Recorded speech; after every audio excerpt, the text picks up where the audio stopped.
भारत के तेज गेंदबाज, दुनिया में भारत का गौरव और भारत का सीना फख्र से बुलंद करने वाले मोहम्मद शमी और उनके भाई मोहम्मद कैफ के लिए उस वक्त असमंजस की स्थिति पैदा होगी जब इलेक्शन कमीशन ऑफ इंडिया की जानिब से उनको एसआईआर के लिए नोटिस दिया गया। उसमें कहा गया कि आप इलेक्शन कमीशन के सामने हाजिर हों और उसके साथ ही अपने दस्तावेजात का जो सत्यापन कराएं और ये बताएं कि जो खामियां हैं वो क्यों हैं, उसको कैसे दूर किया जाए, उसको दूर करें।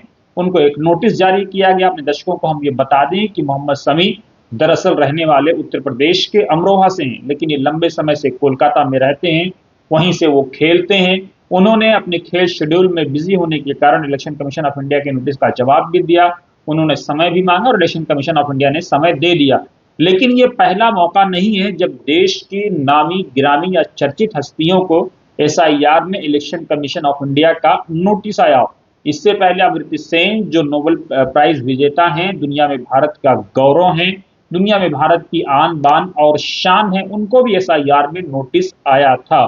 जिसके बाद इलेक्शन कमीशन ऑफ इंडिया को विपक्ष ने इलेक्शन कमीशन ऑफ इंडिया पर कटाक्ष किया था, इलेक्शन कमीशन को अपने निशाने पर लिया था और कहा था कि ये शर्म की बात है कि नोबेल प्राइज विजेता को भी एसआईआर में नोटिस जारी किया गया है। शमी के बारे में जब इनको नोटिस जारी किया गया तो लगातार लोग जो है ट्विटर पर और दीगर सोशल मीडिया हैंडल्स पर ये लिख रहे हैं कि आप हो कुछ भी लेकिन कागज तो दिखाना पड़ेगा। आपकी क्या राय है? कमेंट बॉक्स में अपनी राय दें और बने रहें वतन समाचार के साथ।